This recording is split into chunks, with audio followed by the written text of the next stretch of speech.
చెప్పారు, ట్రైనింగ్ ఇస్తాం, సర్టిఫికెట్లు ఇస్తామని చెప్పారు. దాన్ని ఎందుకు అమలు చేయడం లేదు? ట్రైనింగ్ ఇచ్చుడు మాట దేవుడెరుగు, కేసులు పెట్టి కనీసం ఉన్న బతుకుదెరువు లేకుండా పిల్లలకు దూరం చేస్తున్న పరిస్థితి ఉన్నది. ఇలా ఆర్ఎంపీలు కూడా ఆత్మహత్యలు చేసుకునే పరిస్థితి తెస్తా ఉన్నారు. ఆర్ఎంపీలను రోడ్ల మీద తెచ్చే పరిస్థితి తెస్తా ఉన్నారు. ఇప్పటికైనా రేవంత్ రెడ్డి మరి కళ్ళు తెరవాలని వైద్య ఆరోగ్య శాఖ మంత్రి దామోదర్ రాయనరసింహ గారు తక్షణమే అధికారులకు ఆదేశాలు ఇచ్చి డిఎంఎన్హెచ్ఓలు వేధించకుండా చూడాలి, అక్రమ కేసులు పెట్టకుండా చూడాలి, వీళ్లకు శిక్షణ ఇచ్చి సర్టిఫికెట్లు ఇప్పించాలని చెప్పి నేను డిమాండ్ చేస్తా ఉన్నా. ఆ రోజు బీఆర్ఎస్ పార్టీ ఉన్నప్పుడు మీ ట్రైనింగ్ కొనసాగిద్దామని డాక్టర్ లక్ష్మారెడ్డి గారు మంత్రిగా ఉన్నప్పుడు ఆ జీవో ఇచ్చిండ్రు, ట్రైనింగ్ కూడా స్టార్ట్ చేసిండ్రు. తర్వాత కొంతమంది కోర్టుకు పోయి స్టే తెచ్చారు. మళ్ళీ నేను కూడా పిలిచి ట్రైనింగ్ స్టార్ట్ చేద్దామనే వరకు కొంతమంది హైకోర్టుకు పోయి స్టే తెచ్చినారు. ఇట్లా గత ప్రభుత్వంలో స్టేలు తెచ్చి కొంతమంది అడ్డుకునే ప్రయత్నం చేసిండ్రు. స్టేలు వస్తే వచ్చినాయేమో, కానీ మీ బతుకుదెరువును మాత్రం ఎక్కడ ఆపలే. మీ మీద కేసులు పెట్టలే, మీ మీద దాడులు చేయలే, మిమ్మల్ని పోలీస్ స్టేషన్ల చుట్టూ బీఆర్ఎస్ ప్రభుత్వం ఏ రోజు కూడా తిప్పలేదు. ఎప్పుడన్నా ఎక్కడన్నా ఇబ్బంది వస్తే మీ సంఘ ప్రతినిధులు నా దృష్టికి తెస్తే అర్ధ గంటలో మీ సమస్య పరిష్కారం చేశాం. అంతే తప్ప మిమ్మల్ని ఎక్కడ కూడా వేధించలే. కానీ కాంగ్రెస్ వాళ్ళు వచ్చినాక అందరు బతుకులు రోడ్డు మీదకే వచ్చినాయి. మొన్న పాపం గౌడన్నలు కలిసి నాకేమన్నా పోతే అన్న బీఆర్ఎస్ వాళ్ళు ఉండగా మా గీత కార్మికుల మీద ఒక్క కేసు కాలే.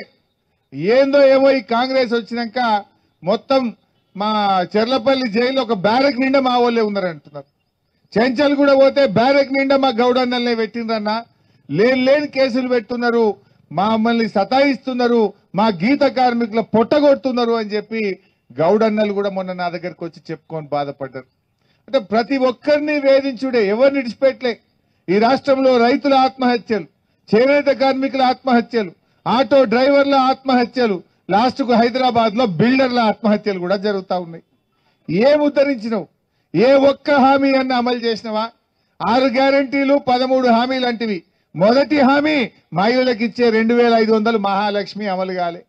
చివరి హామీ వృద్ధులకు ఇచ్చే 4000 పింఛన్ కూడా అమలు కాలే. ఏమన్నా అంటే రుణమాఫీ చేసిన అంటాడు. అది అడికెళ్ళి చేసినావు నువ్వు? పోనీ అయిందా? ఏ ఊరికి పోదాం రేవంత్ రెడ్డి?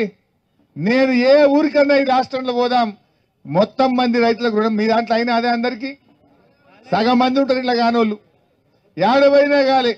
దాని సూత్రం కూడా మీకు కూడా అర్థం కావాలి. రుణమాఫీ చేసినా నేను 21,000 ఇచ్చిన అంటాడు. ఇయ్యాల్సింది 45, ఇస్తానన్నది 31, ఇచ్చినా అని చెప్తున్నది 21, కానీ ఇచ్చింది 16, 15.